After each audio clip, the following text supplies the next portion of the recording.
नमस्कार दोस्तों, आपका हमारे चैनल जासूस अमन फाइल्स में फिर से स्वागत है।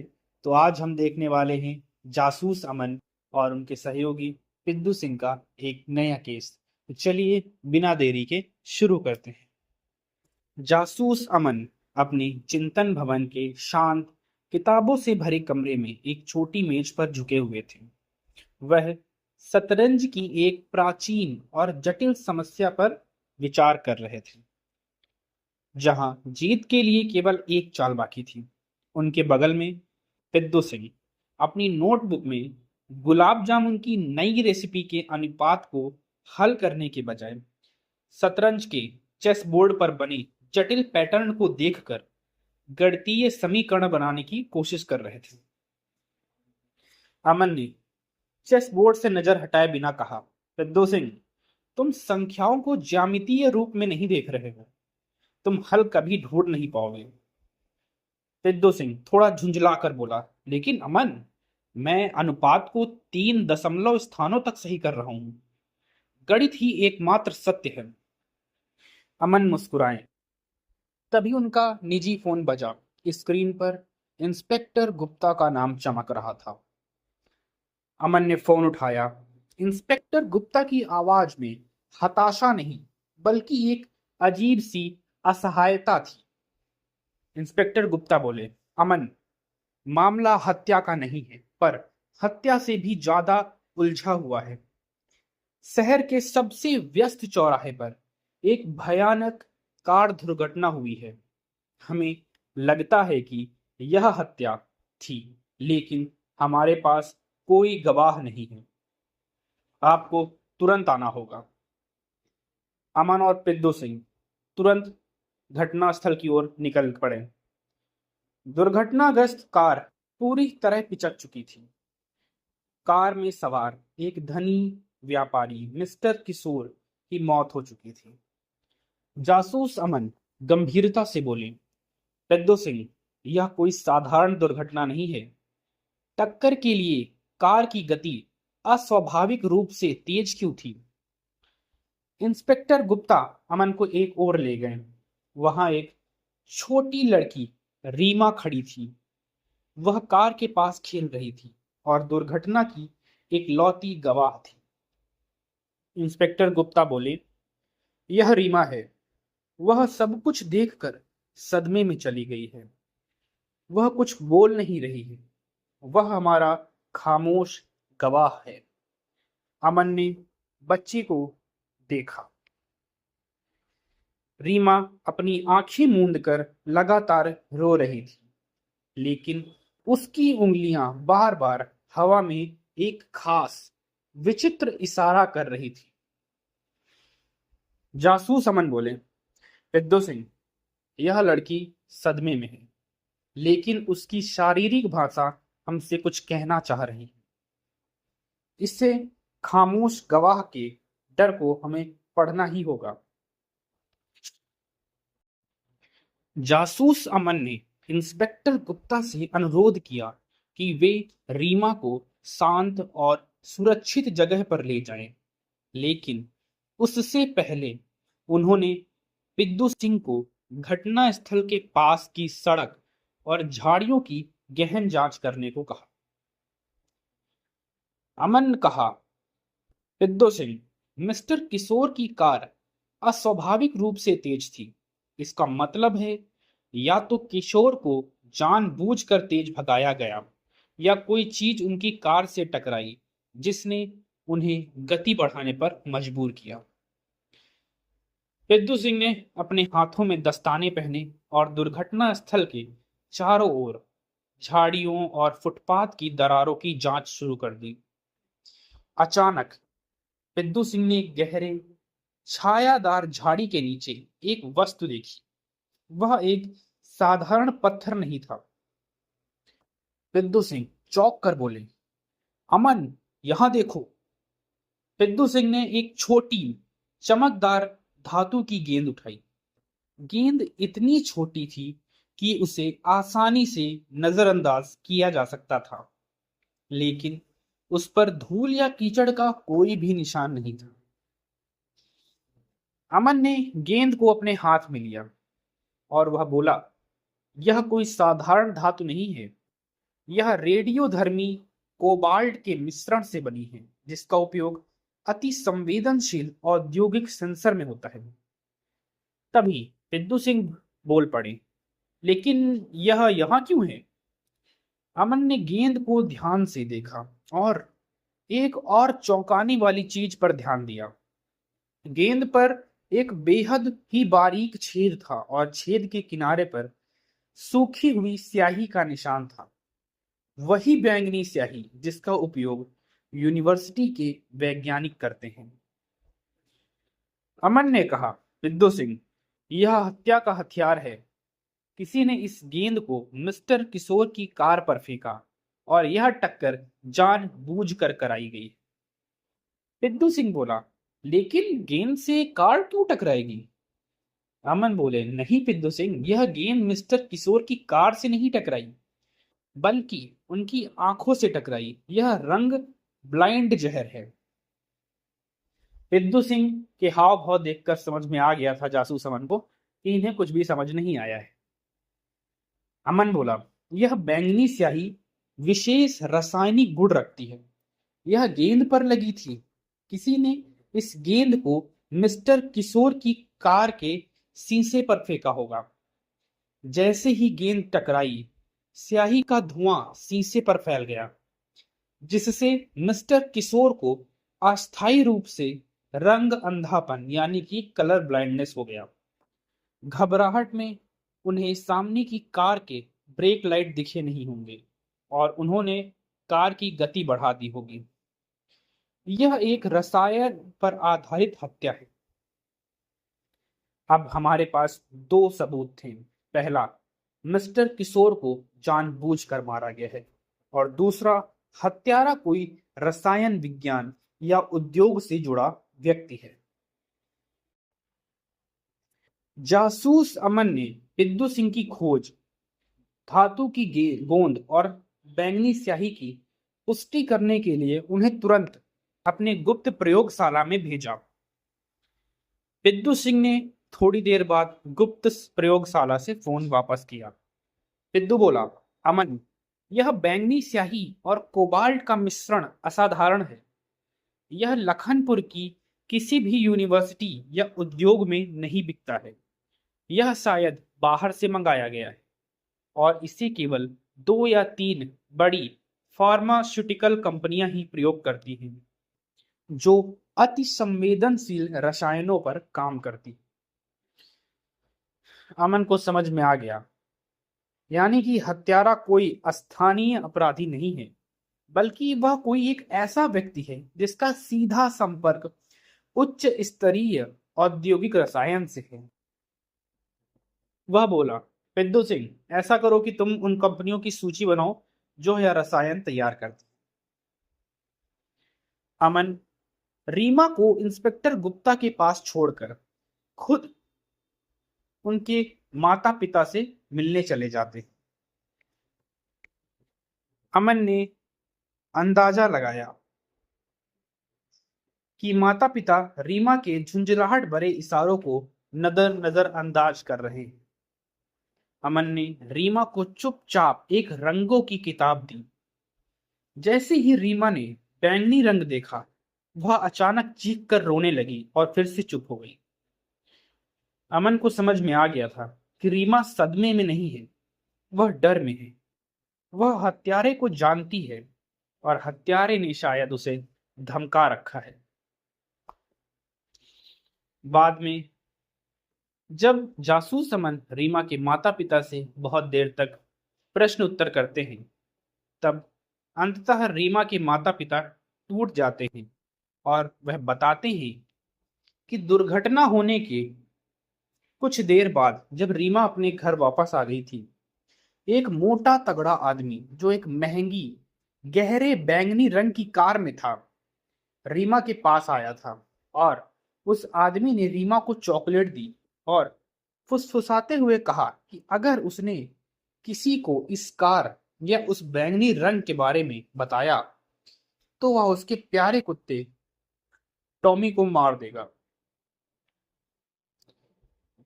यह बात सुनकर ही जासूस अमन के दिमाग के घोड़े दौड़ने लगते हैं और वह सोचता है, बिल्कुल रीमा का विचित्र इशारा वही बैंगनी रंग दिखा रहा था।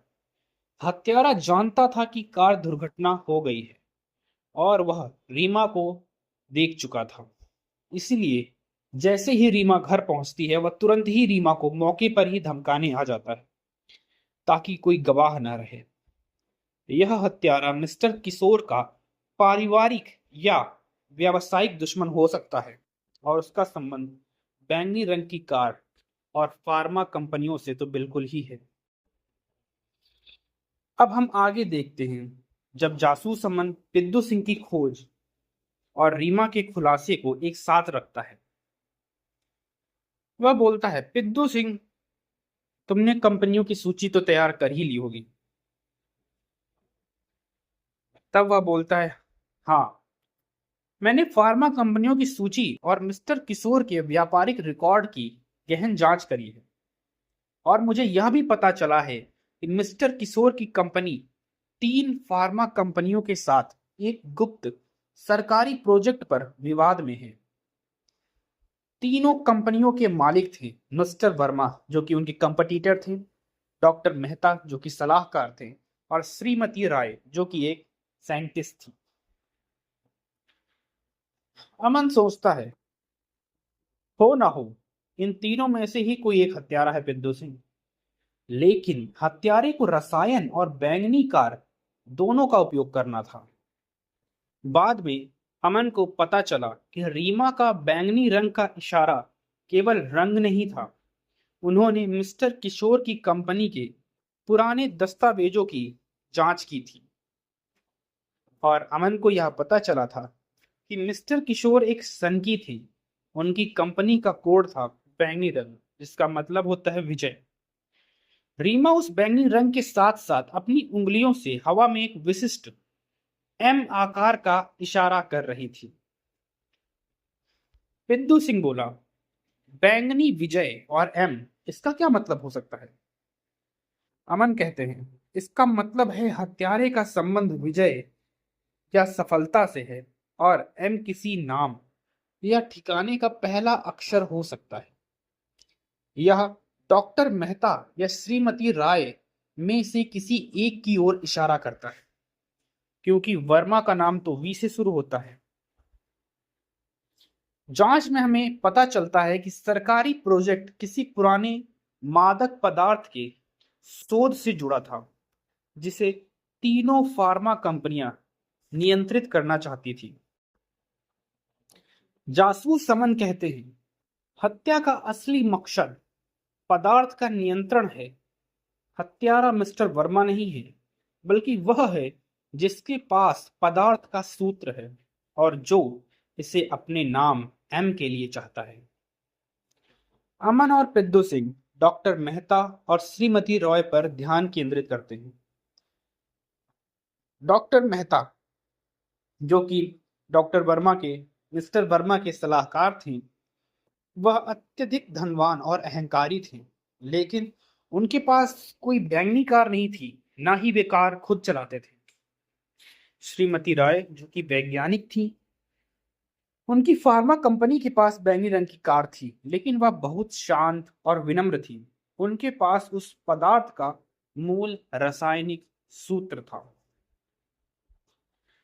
पिद्दू सिंह को डॉक्टर मेहता की पत्नी के नाम में एम मिलता है, लेकिन श्रीमती रॉय के नाम में भी एम, यानी कि श्रीमती ममता राय, उनके नाम में भी एम शामिल था।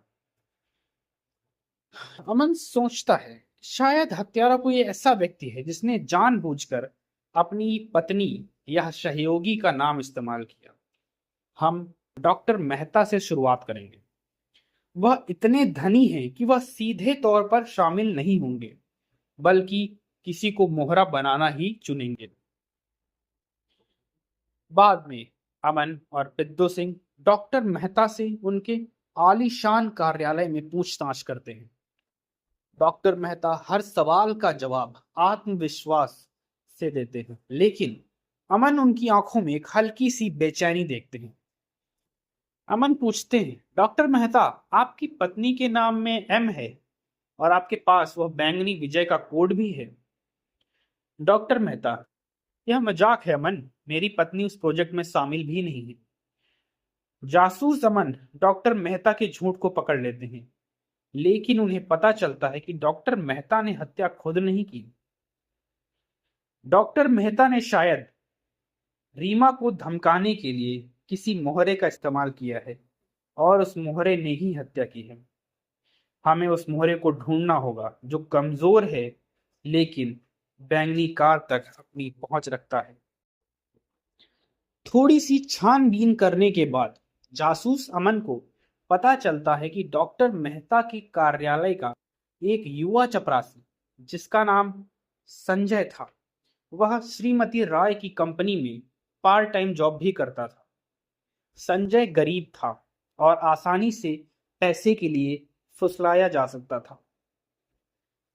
पिद्दू सिंह ये कन्फर्म करते हैं और जासूस अमन से कहते हैं कि संजय के पास ही बैंगनी रंग की इंपोर्टेड कार की अतिरिक्त चाबी है, क्योंकि वह उसकी साफ सफाई करता है। अमन कहता है, संजय ही वह मोहरा है पिद्दू सिंह, वही बैंगनी कार चलाता था। उसने किशोर को रासायनिक धुआं दिया होगा और उसने ही शायद रीमा को धमकाया है, और अब हो सकता है कि वही डॉक्टर मेहता के लिए मादक पदार्थ का सूत्र भी चुराए। इसके बाद जासूस अमन और पिद्दू सिंह अपने निजी भवन यानी कि चिंतन भवन से निकलकर मोहरे, जो कि संजय को माना जा रहा है, को ट्रैक करने की कोशिश करते हैं। उन्हें पता चलता है कि संजय ने बैंगनी कार लौटा दी है और वह अब गायब है, जिससे उनकी गिरफ्तारी मुश्किल हो जाती है।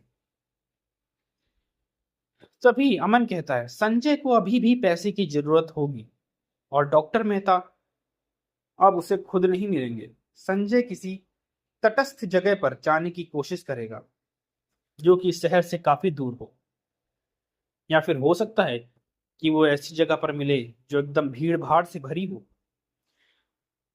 तभी इंस्पेक्टर गुप्ता से जासूस अमन को पता चलता है कि संजय का संबंध लखनपुर के सेंट्रल रेलवे स्टेशन से था, जहां वह पहले काम कर चुका था।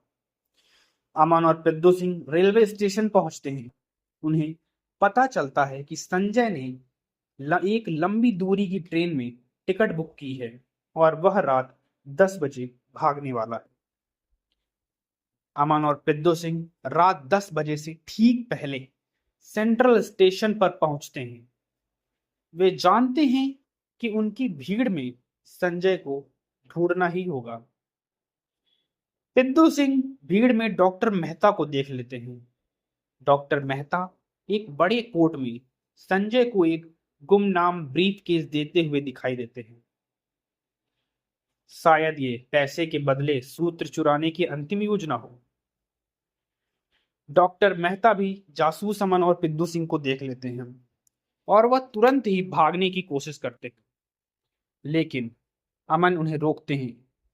डॉक्टर मेहता आत्मसमर्पण करने की बजाय विरोध करते हैं और वह बोलते हैं, तुम मुझे नहीं पकड़ सकते अमन, यह सब कुछ कानूनी है। इस संघर्ष का फायदा उठाकर संजय ब्रीफ केस लेकर ट्रेन की ओर भागता है। अमन और पिद्दू के सामने अब दो विकल्प थे। पहला, डॉक्टर मेहता को पकड़ना, या फिर दूसरा, ट्रेन में भाग रहे संजय का पीछा करना। अमन कहता है, पिद्दू सिंह तुम गुप्ता के साथ यहीं रुको, मैं संजय का पीछा करता हूं। सूत्र और हत्या का राज अब ट्रेन में है। अमन अंतिम क्षणों में ट्रेन में चढ़ जाते हैं। उन्हें पता चलता है कि ट्रेन में संजय अकेला नहीं है। संजय के साथ डॉक्टर मेहता का एक और भी आदमी है जो संजय से सूत्र वाला कागज छीनने की कोशिश कर रहा है। अमन और दोनों अपराधियों के बीच चलती ट्रेन की गलियारे में एक भयंकर संघर्ष होता है। फाइनली संघर्ष के दौरान ब्रीफकेस खुल जाता है। उसमें कोई सूत्र का कागज नहीं था, बल्कि रिकॉर्डिंग डिवाइस था जिसमें डॉक्टर मेहता की पूरी योजना रिकॉर्ड होती है। रिकॉर्डिंग डिवाइस संजय ने पुलिस को सौंपने के लिए रखी हुई थी। संजय बोलता है, मैंने उन्हें धोखा नहीं दिया, मैंने उन्हें फंसाया। मैंने हत्या नहीं की, पर डॉक्टर मेहता ने ही किशोर को रासायनिक धुआं दिया था और मुझे धमका कर मोहरा बनाया। संजय और दूसरा अपराधी पकड़े जाते हैं। डॉक्टर मेहता के अपराध का पूरा सबूत अब उस रिकॉर्डिंग डिवाइस में रिकॉर्ड था। अंततः संजय पकड़ा जाता है, लेकिन वह गवाह बन जाता है और डॉक्टर मेहता को उनकी ही रिकॉर्डिंग से पकड़ा गया और सबको न्याय मिला। रिकॉर्डिंग में यही था कि जब डॉक्टर मेहता संजय को मुहरा बना रहे थे, उसने उन्हें सारी बात बताई थी और उसी मौके का फायदा उठाकर, क्योंकि हमारा संजय थोड़ा सा दिमागी था, तो उसने ब्लैकमेल करने के लिए डॉक्टर मेहता को वो रिकॉर्डिंग रिकॉर्ड कर ली थी और अब उससे ब्लैकमेल करने वाला था।